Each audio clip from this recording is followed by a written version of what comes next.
Senator King gave such a great devotion this morning at prayer breakfast. I was happy to let him move forward and take that time. Secretary McDonough, very quickly, we've talked a lot about staff and return to work. Yes. What percentage of the VA's D.C. staff has returned to in-person work? I don't have a specific number, but I'll get you that specific number. And then also submit to me the agency's official telework policy. Sure.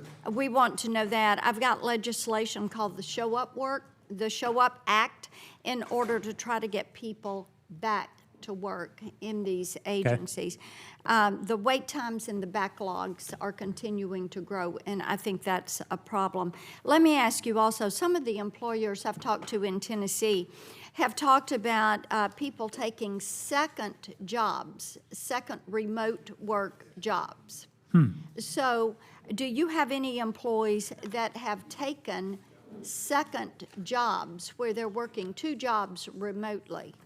Has that happened? You know, let me, not that I'm aware of, but let me take that and I'll come back to you. Yeah, I would appreciate knowing that and seeing where you are with those issues. I know you were working on a work environment plan. Yep. Okay, what's the status on that? Status is that we've submitted a first draft of that to the OMB. In fact, when I'm done here, I'll be going to a meeting on that over at in the interagency. So we're working on that. We feel really strongly about it. I feel quite proud of the work that our workforce has carried out the last couple of years. Productivity, for example, at VBA, the Veterans Benefits Administration, is the highest it's ever been. Okay. Even though they're max telework right now, they are at higher productivity rates than we were in 2019. So what I is feel the good case about backlog now? Right now, the case backlog is about 215,000. It's a little less than when I read somewhere that PACT Act had, you were seeing 500,000 requests for service because of the PACT Act. Is that accurate? We overall, yeah, we've seen about 500,000 PACT-specific claims filed. Okay. And so, but we'll get you the exact data if you want to see on. I would love to see that. How many claims filed, how many claims completed, average time to completion. I'll make sure we get you. Of course, as you know, I believe community care is a big part of that, and we've got more legislation we're working on that we think would help with that, and we would appreciate hearing from you. I do want to come to something that to me was very troubling as I was reading it last night and looking through the Durham report. And I know you were President Obama's chief of staff from January 13 to January 17.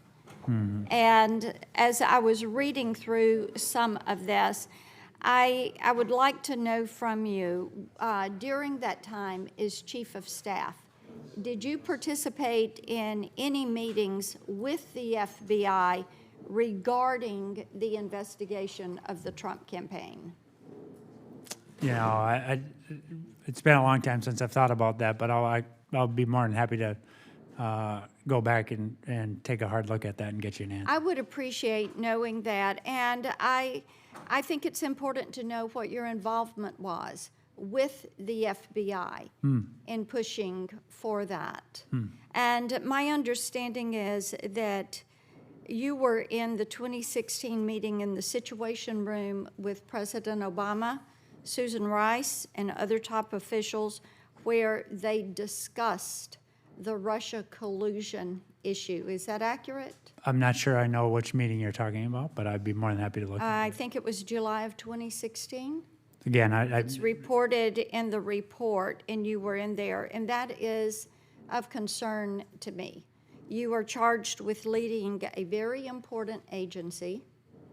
The work that you do is vital to our veterans, and it is of tremendous concern to me as I was reading this report last night. And it was also a source of disappointment to me that you would have been involved in this process of weaponizing the FBI. This is something that should never happen.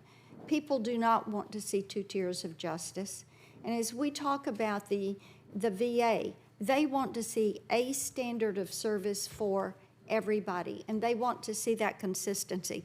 And to know that you may have been a participant in this investigation, that you were a part of this meeting as detailed in the Situation Room, that they carried out this hoax, this made it all up, figment of her imagination, to discredit someone. I wouldn't want someone discrediting Maggie in that regard, or the chairman, or any of us.